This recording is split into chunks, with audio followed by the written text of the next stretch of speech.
Hey, Joey Starr here, and welcome back to Starr Rock, where it's always about rock music. Something that I get asked about periodically, especially from new singers, is for tips on memorizing lyrics quicker. As a performing singer, you already have a lot on your plate during a show. You're making sure that you stay in key while singing. You're trying to stay in time with your band. You are engaging with your audience. You are pacing your breath and minding the strength and stamina of your vocal cords to ensure consistency throughout your set. Meanwhile, you're paying attention to what's going on both on stage and off stage, as while you may not necessarily be the band leader or the stage director of your show, you know that all eyes are on you and that everything hinges on you bringing your A game.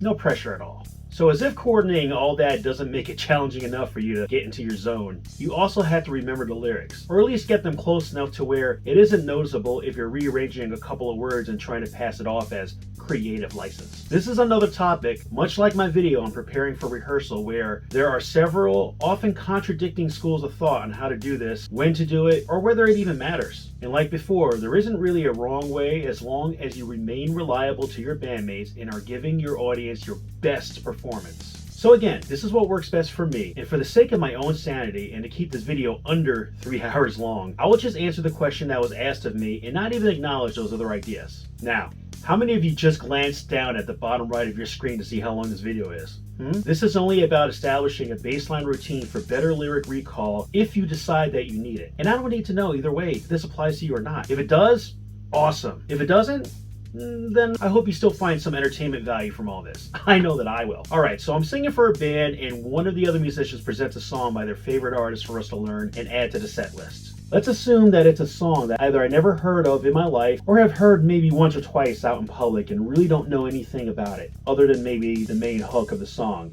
if I even know that much. The very first thing I am going to do is get myself a copy of the song or a link to where I can listen to it on my own. I know that sounds obvious, but I have worked with people who think that band rehearsals is the only time to hear and figure out how to play a song. Obviously, I didn't work with them for very long. Don't be that guy. Now, what happens next really depends on how familiar I already am with the song and or how complex the song is. If I'm starting completely from nothing, then I will listen to the track a few times to evaluate where my efforts need to go. If the song structure is very basic with little to no variation, like a 12-bar blues or a really short punk song, then 1 or 2 listens will be enough to know what's going on in terms of vocal melody and timing. If the song has a lot of different parts, then you may want to keep listening and get the song in your head better before even thinking about the words. For example, Johnny Be Good by Chuck Berry, a great classic song that's very easy to pick up. Every verse is sung the same way, every chorus is literally identical, and the song structure couldn't be easier. Verse, chorus, guitar solo, verse, chorus, end. That's why that band was able to back up Marty McFly on the fly. U2's Vertigo. Most of the song structure is standard, but the second verse is attacked differently halfway through it and even extends before going back to the familiar chorus that immediately jumps to a bridge section before the solo, whose vocal melody has a very untraditional timing. And that final chorus, that's where it all falls apart if you don't rehearse the song or you get called up to sing in a karaoke after your 4th shot of Jameson. Dream Theater. Pick any song that's not an instrumental, and there's an 11-4 chance that you'll never hear a repeated melody line. Just a chorus, if at all. 11-4 because of their crazy time signatures? No? Either way, once I am getting used to hearing the song enough that I can comfortably know what's going on at a high level, I will then seek out the lyrics. Now, there is something very important that you have to understand when you find lyrics to a song. Whatever you find is not necessarily gospel. Okay? Get that shit out of your head right now.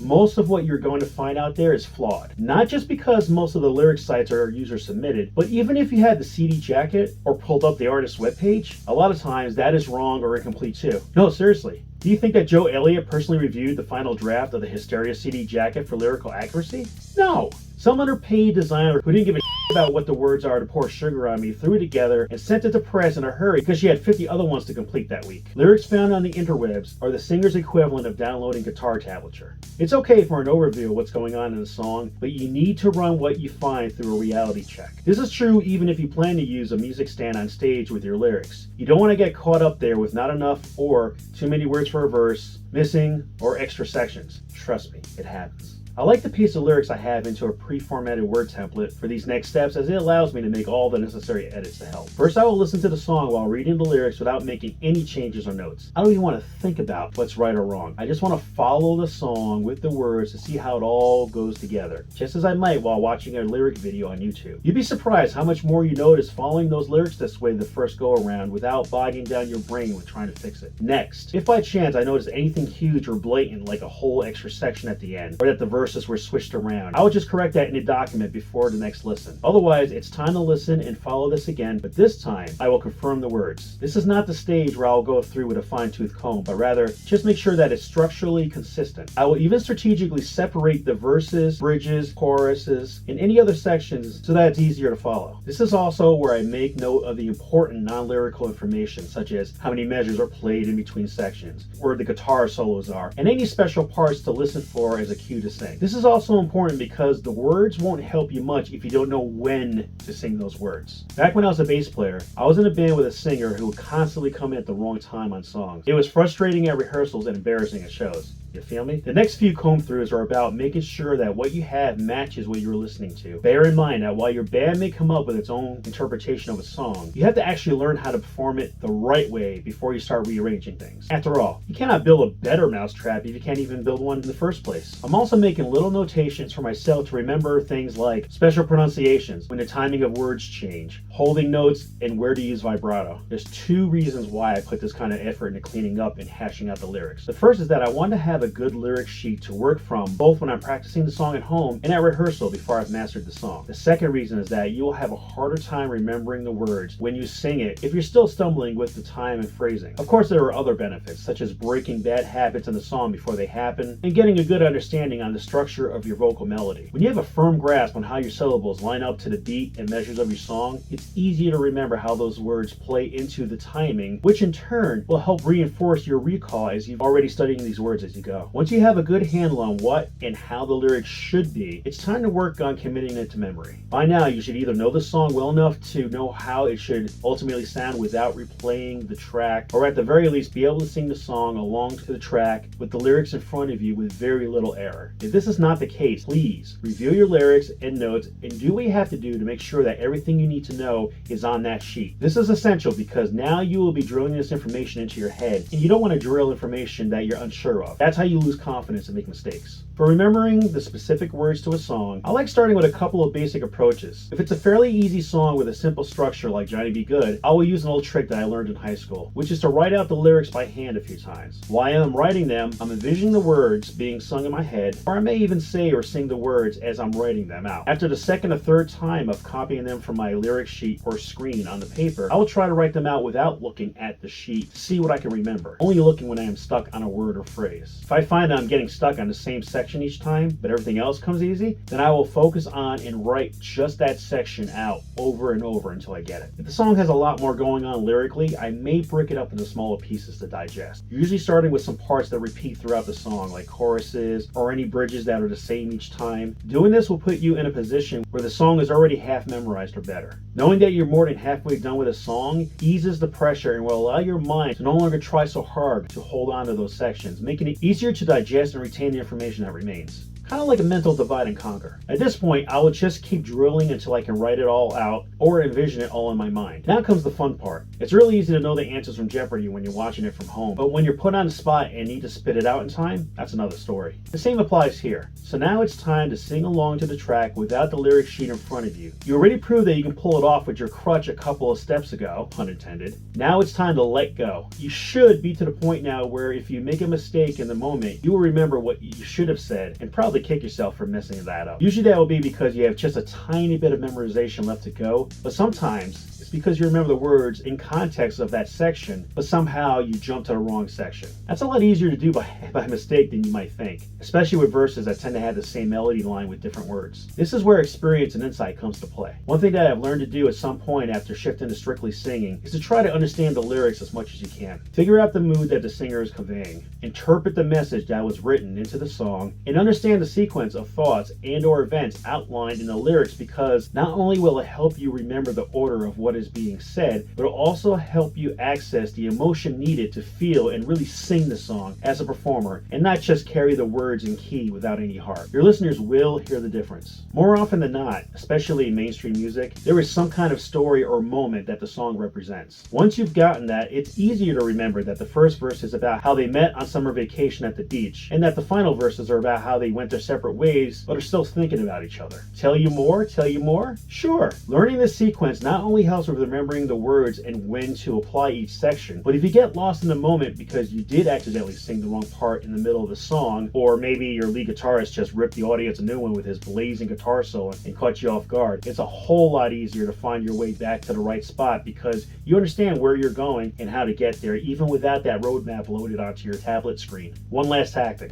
When I am at the point where I know the words, but I'm still fumbling a little bit when I sing along to the track, I will use a mental trick that I learned in my first college band, The Final Edge. I call it the strikeout method. I'll start the song from the beginning and see how far I can get without making a mistake. Once I've made that mistake, that's the first strike. Now I'll try the song over again. If I can make it past where the first strike was, then where the next mistake occurs becomes the new first strike. But if a mistake occurs at or before where that first strike was, then it becomes strike two. At this point, I tell myself, hey, one more try. And if I make it past that spot, then I will continue on. Otherwise, I will move on to another song or just do something else for a while and come back to it later. I find that 90% of the time that I end up completing the song during the same session. After that, for the sake of reinforcement, and perhaps a little OCD, I like to see if I can make it through the song 3 consecutive times. If so, I'm finished. If not, there's a little more work to be done. So that's really the gist of how I learn and memorize the words to songs that I sing. But I'd like to take a moment to tell you a quick story on why this is important and why I do not typically subscribe to the idea of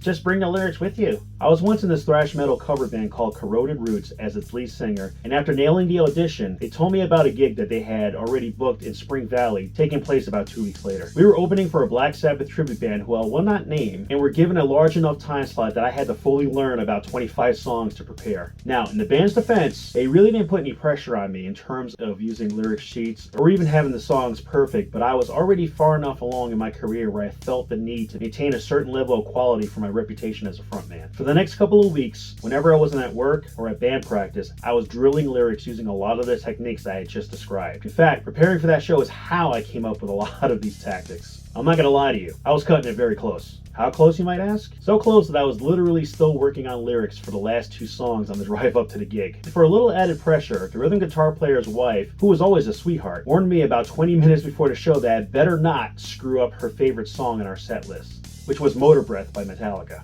Well, it just so happened that Motor Breath was indeed one of those 2 songs that I was cramming on the drive up. So, I'm sure by now you're already wondering how the show went. Well, we actually did kick ass out there. The audience was happy, the band was happy, I was happy with my performance, and more importantly, the guitar player's wife was pleased with Motor Breath. Thankfully, she didn't notice the one line where a couple of words were improvised.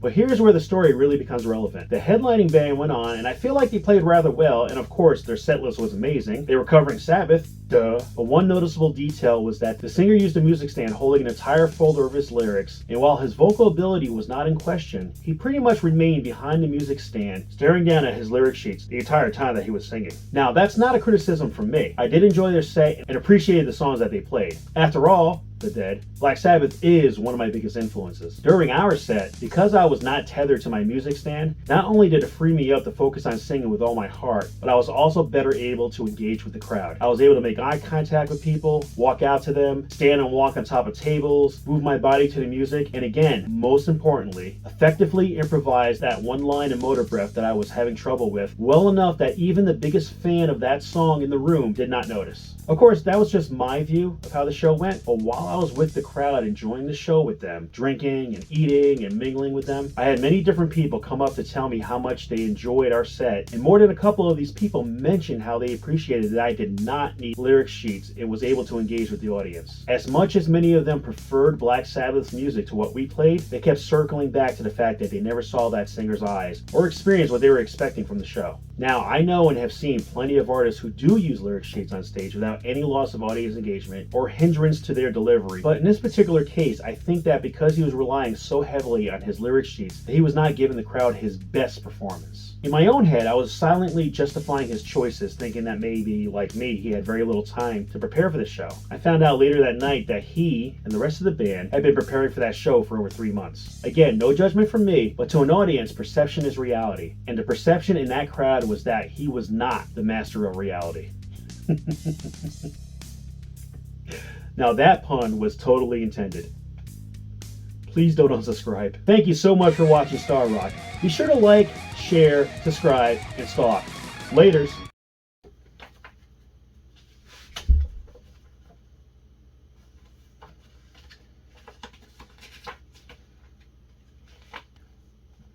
Let's see here.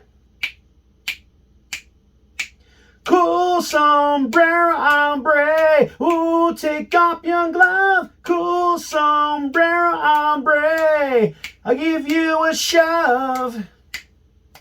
Something like that.